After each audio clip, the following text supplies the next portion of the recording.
Assalamualaikum warahmatullahi wabarakatuh. Selamat datang kembali di saluran kami.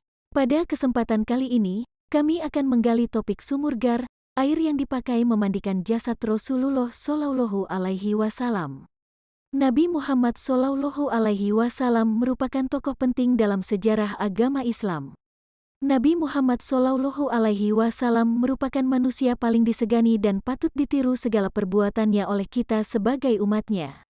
Oleh karena itulah, Rasulullah disebut sebagai nabi untuk diteladani seluruh umat muslim di dunia, baik dari zaman kenabian bahkan hingga saat ini zaman yang serba modern. Allah mengutus Nabi Muhammad Shallallahu Alaihi Wasallam sebagai nabi akhir zaman untuk menuntun umat di dunia menuju keridhaan Sang Pencipta. Sehingga Allah mengutus Nabi Muhammad Shallallahu Alaihi Wasallam sebagai nabi terakhir atau penutup dan tak ada lagi nabi setelah beliau yang diutus Allah di muka bumi ini. Nabi Muhammad Shallallahu Alaihi Wasallam disebut sebagai khataman nabiin yang artinya nabi paling akhir, yang diutus dengan tujuan untuk menyempurnakan ajaran Allah yang telah disampaikan oleh nabi-nabi sebelumnya. Selama bertahun-tahun, Nabi Muhammad Shallallahu Alaihi Wasallam berjuang hingga meneteskan darah untuk menyebarkan agama Allah dan melawan para penentang hingga beliau tutup usia. Rasulullah Muhammad Shallallahu Alaihi Wasallam wafat pada hari Senin 12 Rabiul Awal tahun 11 Hijriah pada usia 63 tahun, dan dimakamkan di tempat beliau wafat yakni di kamar Aisyah yang sekarang letaknya di dalam area Masjid Nabawi kota Madinah. Menurut Sirah Ibnu Hisham, pada saat prosesi memandikan jenazah Rasulullah Shallallahu Alaihi Wasallam, sahabat yang turut memandikan adalah Ali bin Abi Thalib, Abbas bin Abdul Muthalib, Al-Fadl bin Abbas, Kutam bin Abbas, Usamah bin Zaid, Syukran Maula dan Aus bin Khawli.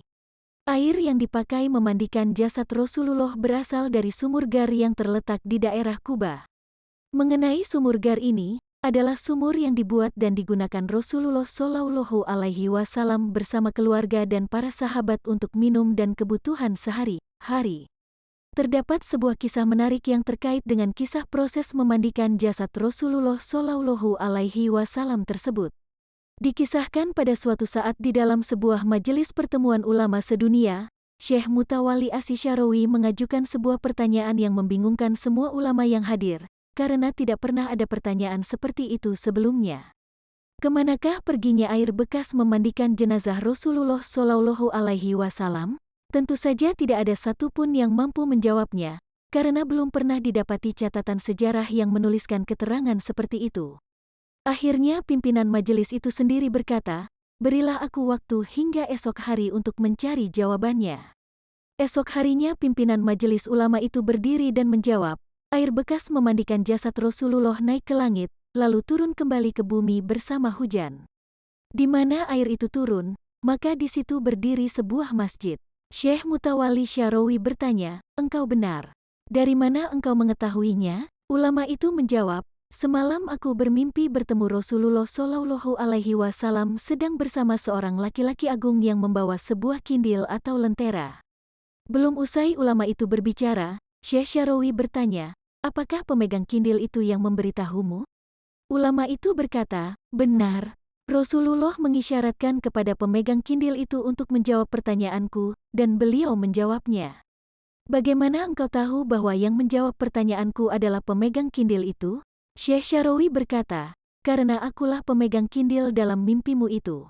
Sampai jumpa lain waktu, semoga kedamaian dan berkah selalu menyertai Anda. Wassalamualaikum warahmatullahi wabarakatuh.